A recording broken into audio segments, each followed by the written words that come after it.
से बढ़ते हुए उस क्षेत्र में बांग्लादेशी घुसपैठियों के कारण वह झारखंडियत को शर्मसार करने वाली घटना थी। खास करके संथाल पहाड़िया जनजाति की संख्या क्यों घट रही है, शर्मसार करने वाली है कि आद आदिम जनजाति की बेटी के साथ इस प्रकार की बातें आ रही है। नमस्कार, आप देख रहे हैं द न्यूज़ पोस्ट और मैं हूं समीर। साहेबगंज और संथाल परगना इन दिनों काफ़ी चर्चाओं में। इस पर हम बात करेंगे विधायक आनंद ओझा से। क्या कारण है कि हर दिन सदन में साहेबगंज और संथाल परगना की चर्चा हो रही है?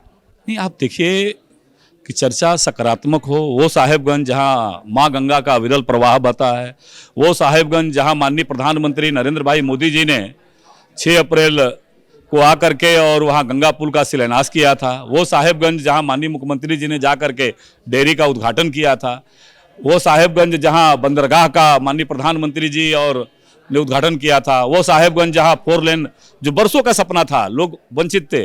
लेकिन आज जो चर्चा हो रही है यह यूपीए सरकार के वोट बैंक और तुष्टीकरण की कुत्सित राजनीति के कारण इस प्रकार के जो छद्म सेकुलरवाद के नाम पर जो शासन तंत्र काम कर रहा है, इस प्रकार से बढ़ते हुए उस क्षेत्र में बांग्लादेशी घुसपैठियों के कारण जनसंख्या का असंतुलन, उससे भी बड़ा चरमपंथी विचार और चरमपंथी कृत्यों के कारण जो साहेबगंज में आज आपने देखा होगा कि पिछले दिनों बोरियो में जिस प्रकार की घटना घटी, वह झारखंडियत को शर्मसार करने वाली घटना थी।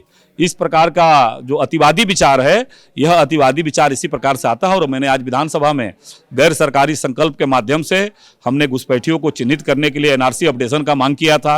हमने कहा कि सरकार इस प्रकार के जो कृत्य हो रहे हैं उसको लेकर के एक टास्क फोर्स बनाए और टास्क फोर्स जाकर के अध्ययन करके आदिवासी खास करके संथाल पहाड़िया जनजाति की संख्या क्यों घट रही है, वहाँ की डेमोग्राफी में कैसे बदलाव आ रहा है। लेकिन सरकार की ओर से तुष्टीकरण की राजनीति करने के कारण, उसको पोषित करने के कारण सरकार ने कहा कि पूर्ववर्ती रघुबर दास सरकार में एनआरसी अपडेशन को लेकर के हम लोगों ने जो प्रस्ताव भेजा था वही प्रस्ताव आज भी है। हमने कहा कि एक बार पुनः स्मारित कर दे सरकार कि एनआरसी कराना चाहती है कि नहीं कराना चाहती है, लेकिन सरकार मौन साधे रही और आज संख्या बल के ताकत पर उन्होंने मतदान की नौबत तक आई। ठीक है, संख्या बल में आज शेडो सेकुलरिज्म के नाम पर इन लोगों ने उसको गिराने का काम किया, लेकिन जो राज्य के हालात है, जो संथाल पन्ना का हालात है, जो साहेबगंज पाकुड़ जिले का में जो बदलाव हो रहा है, इस सच को आने वाला समय में शासन सरकार को स्वीकारना पड़ेगा। रूबिका पहाड़िन जो थी उनकी बहन एक पुलिस रेड में पकड़ी जाती है, तो कारण क्या है कि इस तरह के काम करने को भी जो विलुप्त होती जा रही जनजाति, इसके पीछे का कारण क्या है? कौन जिम्मेवार है उनकी बदहाली का? नहीं, निश्चित रूप से ये तो आपको याद होगा कि पिछले रघुबर दास जी की सरकार में डाकिया योजना प्रारंभ की गई थी। इस पहाड़िया जनजातियों को घर तक पहुंचा करके अनाज पहुंचाने का अनेक जन कल्याणकारी योजनाएं पहुंचाई गई थी। लेकिन आज ऐसी परिस्थिति क्यों निर्माण हुआ? ये सत्ता संरक्षण में जो अपनी पीठ थपथपाने वाला सरकार है, उस सरकार को बात निश्चित रूप से जानना चाहिए कि राज्य को एक शर्मसार करने वाली है कि आद आदिम जनजाति की बेटी के साथ इस प्रकार की बातें आ रही है।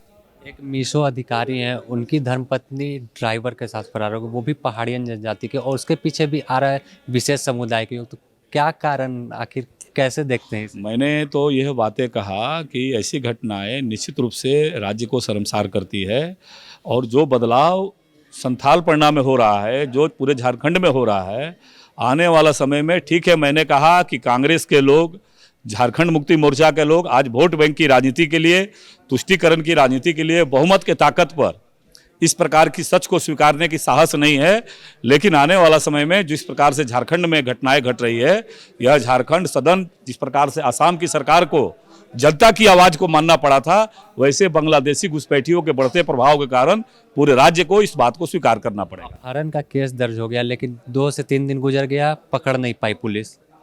निश्चित रूप से झारखंड पुलिस को इस दिशा में पहल करते हुए ठोस कार्रवाई करनी चाहिए और राज्य में कानून व्यवस्था कायम रहे और बिना किसी दबाव के वोट बैंक की राजनीति के लिए तुष्टीकरण का वाला कृत्य नहीं हो, तो ये सरकार को देखना चाहिए। तो यह थे विधायक अनंत ओझा, जो खासकर साहेबगंज और संथाल परगना के मामलों को लगातार सदन में उठा रहे हैं और बता रहे हैं कि डेमोग्राफी जो वहाँ पर चेंज हो रही है। संथाल परगना इलाके में बांग्लादेशी घुसपैठियों की काफ़ी संख्या में जम गए। फिलहाल द न्यूज़ पोस्ट में इतना ही। अपने सहयोगी संतोष कुमार के साथ Sameer, the news post, Ranchi.